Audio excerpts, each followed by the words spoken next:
Hey gang, Uncle Todd and Sonny here, and we have a very interesting film tonight. It was unfortunately a lost film. I'm having trouble with the cape tonight. Can't seem to get it straight. Oh well. Say lovey. Anyway, uh, this was called Abby, although the working title was The Blaxorcist, as it was made during the heyday of the Blaxploitation and the horror genre meld. And unfortunately, Warner Brothers felt the film was a little too close to The Exorcist, and so although it was very popular, it was only in theaters for about a month, and it made like $4 million on a 200,000 budget. But it got pulled, and unfortunately, the director never got to see any money from it. Well, got to see a little bit, but we'll get into that later. And it's never even been released on any media. People have been able to put it out, streaming wise, in a few places like the Internet Archive. But yeah, the thing is, having watched it, I can see how they could make the case that, yeah, it was a bit too close to The Exorcist. You've got very many similar things. You've got a professor finding a artifact in Africa, and then you have someone getting possessed. They use a lot of foul language, have a very deep, scary voice. There's scenes of her getting tests in hospitals, and it all ends in an exorcist. Yeah. On the other hand, this is a bit different. It's a different deity. It's a little more aggressively sexual. It's an adult. And the exorcism is done in a bar. And it is a combination of Christianity and a African religion. Be that as it may. We film stars, two people we've already gone over, namely William Marshall, whose career we went over when we looked at Blackula, and Austin Stoker, whose career we went over in Horror High. We also have Terry Carter in this one. He made a few films like Foxy Brown, Benji, and Brother on the Run. But he's probably better remembered for his two TV series. He played Dennis Weaver's partner in the NBC Mystery Wheel show McCloud, if you remember that, where McCloud was a New Mexican deputy who was stationed in New York for whatever reason, and he was the one who was partnered with him. Bit of a takeoff on Coogan's Bluff, the Clint Eastwood movie. And To us sci-fi fans in the post-Star Wars era, he was Colonel Ty on Battlestar Galactica. Playing our title character is Carol Speed. Her career was mostly during the 70s in the low-budget exploitation genre with The Big Bird Cage, Savage, The Mac, Bummer, Dynamite Brothers, Black Samson, and her final film Disco Godfather with Rudy Ray Moore. Now our director is William Girdler, a favorite cult director. He did some exploitation films like The Git Man and Sheba Baby in the Blaxploitation genre, but he's probably best remembered for his horror films, such as Asylum of Satan, Three on a Meat Hook, what a great title, Grizzly, and its follow-up Day of the Animals, and his final film in adaptation of the novel The Manitou, which starred Tony Curtis. Now, we open in America where our main character, about William Girdler, he got involved in a massive lawsuit which didn't get settled till right before his death, so he really didn't get any money from this film. Bishop Williams, who's also a theologian professor, is given a cross by his students before he goes off to Nigeria to do some archaeological digging, in which, while there, he finds an interesting carving. Spoon, the erect penis. This could be no other deity. This is a shoe. Apparently, it's a deity of sexuality, hence the erect penis. So, of course, he does the one thing you never do in a horror film.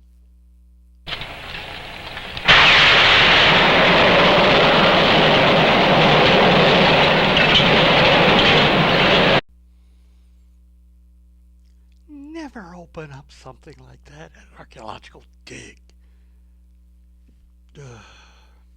Well, next we go to Lexington, Kentucky, where we are introduced to Bishop's son, Emmett, who was a minister, and his wife, Abby, who is just the sweetest thing ever. And she's also a marriage counselor. And one night, some weird sounds happen. A lot of knocking and everything, which wakes up Emmett, who wakes up Abby. And then they indulge in a little soft, gentle, strictly missionary, good Christian sex. And then, the next morning, while she's in the shower, we get this frightening scene.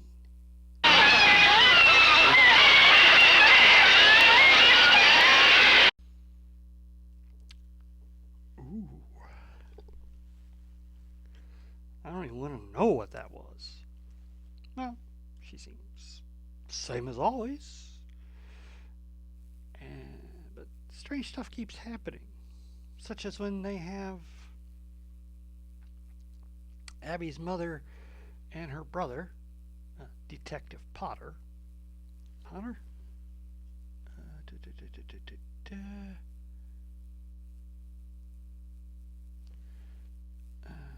Yeah, Potter. Over for some Sunday dinner. A toast to my loving family and our new home.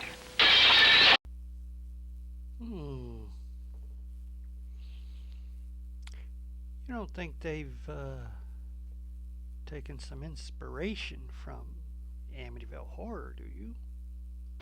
Could be. Nah, couldn't.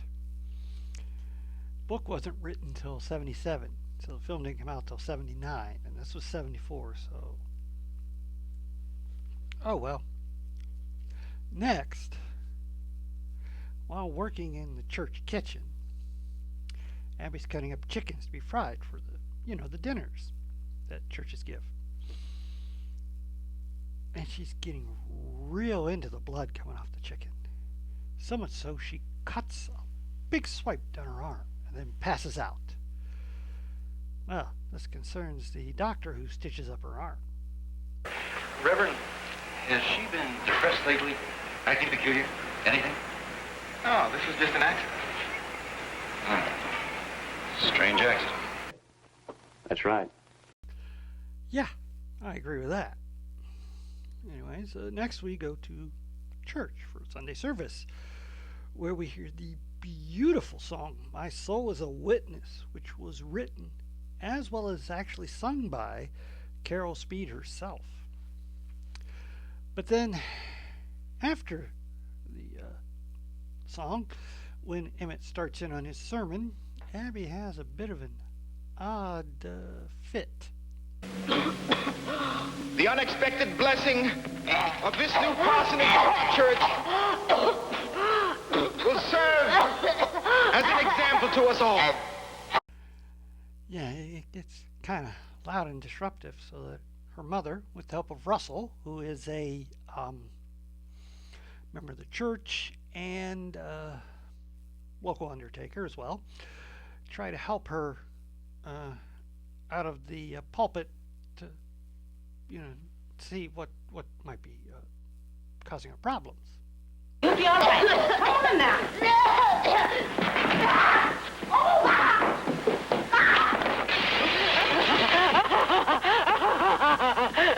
Tis but a scratch. Yeah, poor Russell. Anyways,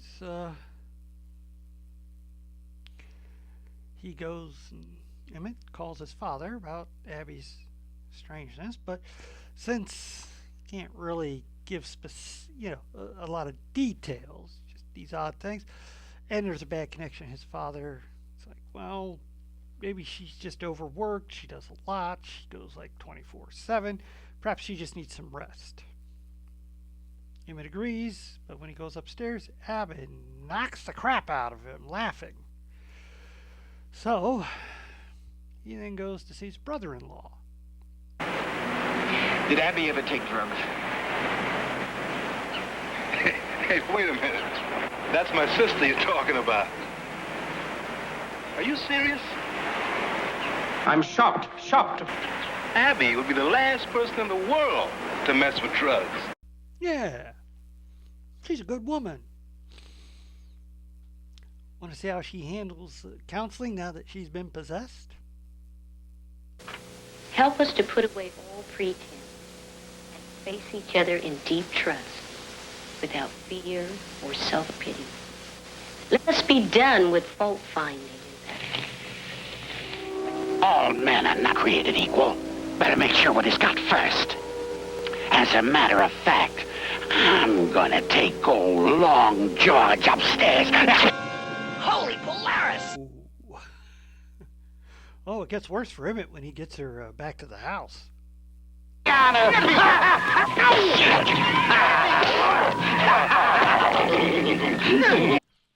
had worse. Man, you got a mean right and left hook. The next day, when the church organist comes to visit Abby to check on her, the demon causes so much havoc around her, she induces a heart attack in the woman. And so we get another scene with the doctor. Doctor, I told you there was nothing wrong with her before. Why do you keep coming back to that? Because, Reverend, I'm afraid your wife's problem is out of my field. Well, after that, it's time for another hurried phone call to Nigeria, where this time Bishop Williams decides it's time to go visit as soon as he can. In the meantime, he wants Emmett to take Abby to the hospital and get her checked. At which point, it seems something may not want Bishop Williams to get back to America so soon.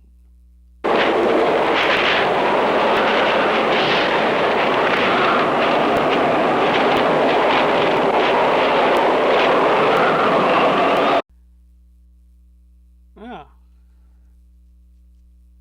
looks like he may be a bit delayed. Meanwhile, Emmett gets the tests and they find nothing. So they suggest maybe she needs to talk to someone of the psychological variety, which causes her mother to have a breakdown. You can't tell her daughter's crazy. Well, Bishop Williams finally arrives, and while Emmett's picking up his father, Abby decides she's had enough of the hospital life.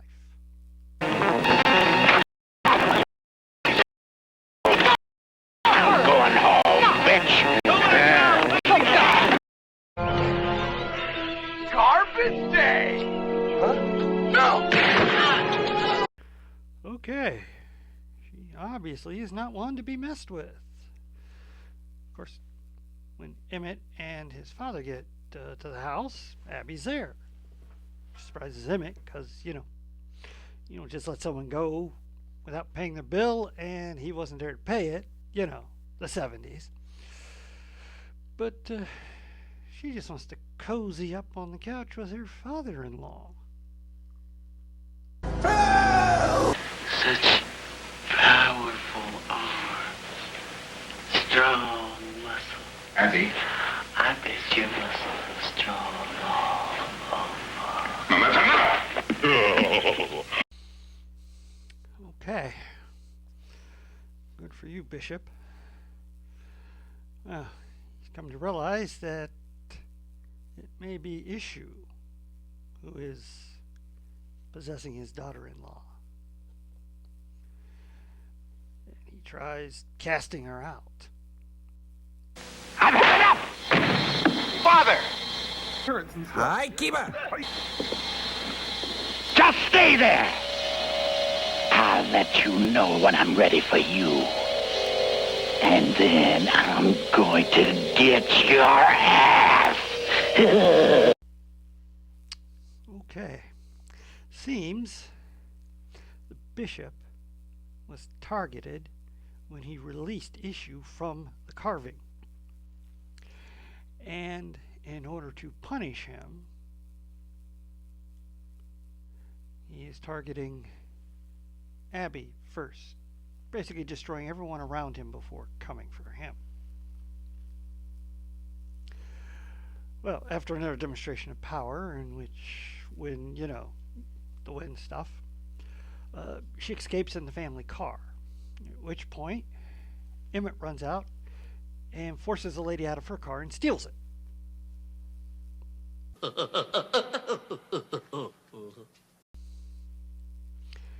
course, Emmett has no idea where she is, so he's just driving aimlessly. But then when he goes to make a phone call in a phone booth, he gets a call from Abby. All he can tell is that it's music. Must be in a bar somewhere. And I know Lexington's not like New York or something, but it's still a city. There's still a lot of bars.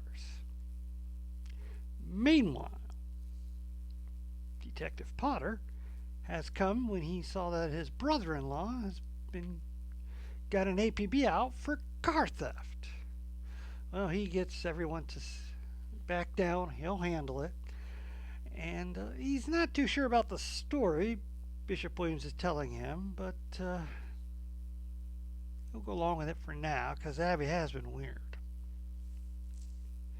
Then he gets a call from Emmett. So he tells Emmett to stay there. He'll pick him up. They'll leave the car there and report where it is. And then they're going to go search bars. Meanwhile, Bishop Williams will be preparing himself for his battle with this demon. They'll call him when they found the right bar. And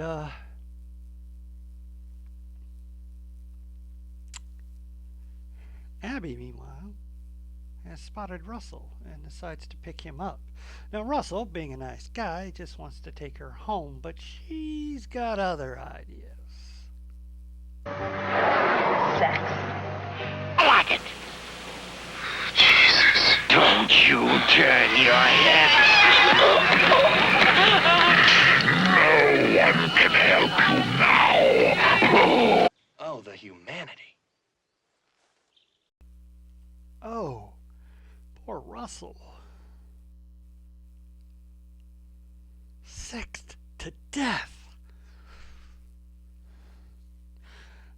Then we get a long stretch, intercut with her picking up victims and taking them somewhere.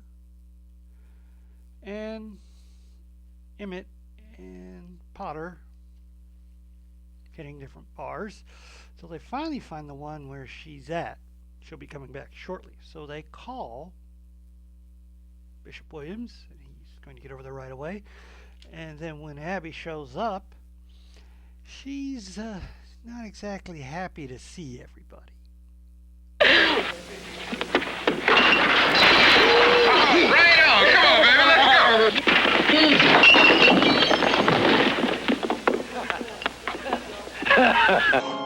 Holy demolition! That's my dustpan. Looks like everyone's done for. That is, until we get our dramatic entrance of Bishop Williams.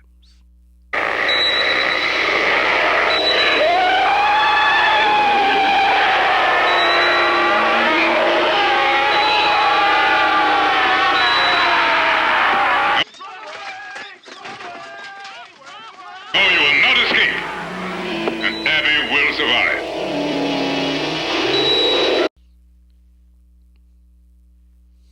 He is not one to mess with. Guess his preparations have worked out. He's able to force her to stop. Then after her brother and husband hold her down, we get a startling revelation from the bishop. You're nothing but a minor spirit, masquerading as one of the mighty Orishas. What are you trying to pull? Well, it's obvious you're not the real Eshu, with the power to vanquish your enemies, or you'd be where I am now. What? Okay. So, we really weren't messing with the real issue. Interesting. Well, after putting on some African religious garb and using a combination of Christianity and the African religion that had worshipped Eshu, we begin our exorcism. Now we three are sealed in the Christ-like. Hear me, Faker. I command you to vacate this body now. Pretty cool effect, but will it work? Perhaps.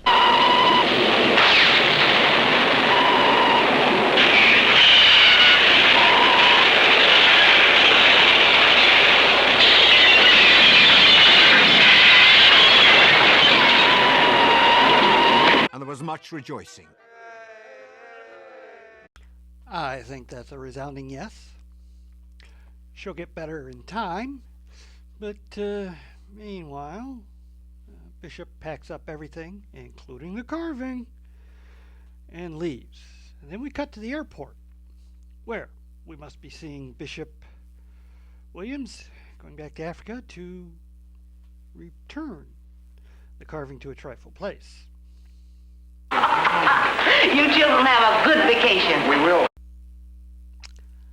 Or Abby and Emmett could go off on a vacation. I think I'd have preferred an ending where you see Bishop Williams reburying that cursed object. But sure, let's go with a happy ending. A little disappointed in that, though. Get used to disappointment. I suppose, but I just didn't find it. It just wasn't a very good ending. Just because something isn't good doesn't mean it's bad. Cut that out. Stop interrupting. All in all, this is a really good film. I like it. It's got its scary points. It's very funny in sections, especially when Abby starts getting in her demon voice and berating men for their less than impressive prowess when dealing with her. But yeah, you got a great cast: William Marshall, Austin Tucker, Terry Carter, Carol Speed. Really good cast. Good pace to it. It kind of whips along, although there's that one section that kind of drags towards the last third where we just cut back and forth with them hitting bars, not getting anywhere, her picking up men, going away, and just back and forth, and it's just, get to it already. But other than that, really good. I like the back and forth between William Marshall and Carol Speed as the demon. And I don't know if I buy that that's not really the issue, but sure, what the heck. And I like the makeup job when she's possessed. It's not over the top, and there's some nice cuts to show like the actual face of the demon within her and stuff. All good stuff there. And there's a good distinction between sweet Abby, who, being a married woman, is not totally unknowledgeable about the ways of love. But she's a counselor giving good Christian advice to about to be married couples or married couples who are having problems. And she goes all out when she's the demon, laughing, the face. Yeah. It's all good stuff. It's a pity Warner Brothers couldn't just let it be. I don't really think it was infringing on their copyright at all. Let's face it, The Exorcist was too big a hit to not be affected by this. And although it made money, it was playing. I don't think it would have given The Exorcist any cause for concern, but you know how execs are. Got to throw their weight around. Makes me think of like the Superman Captain Marvel lawsuit that went on for almost 15 years, claiming that Captain Marvel was just a knockoff of Superman, even though the origins were different, costumes were different, faces were different, and the whole style and tone of the strips were completely different. But DC had big pockets back then, just like they do now. But, yeah, if you can find a version of this and watch it, you'll really enjoy it, I think, especially if you like low-budget exploitation horror, which this is. And I don't know if I'd put it up there with Sugar Hill and Blackula, but it's definitely a good second tier. I'd put it up there with, say, Dr. Black and Mr. Hyde, as around that area. Not great, not bad, pretty good. Please hit like, share, and subscribe, and I'll see you next time.